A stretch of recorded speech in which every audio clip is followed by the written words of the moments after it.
اپاڑہ چنار میں دہشت گردی ٹارگٹ کلنگ کے واقعات میں قیمتی جانوں کا ضیاع انتہائی افسوسناک اور قابل مذمت ہے۔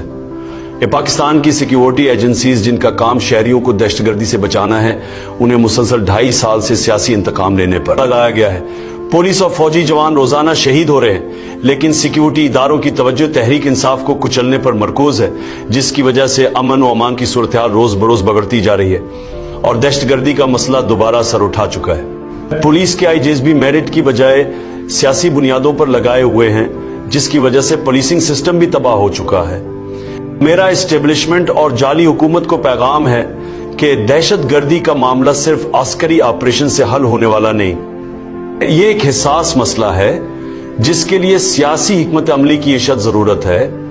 مگر یہاں کسی کے پاس کوئی ایسی مؤثر حکمت عملی موجود نہیں جس سے اس مسئلے کا خاتمہ کیا جا سکے۔ جعلی حکومت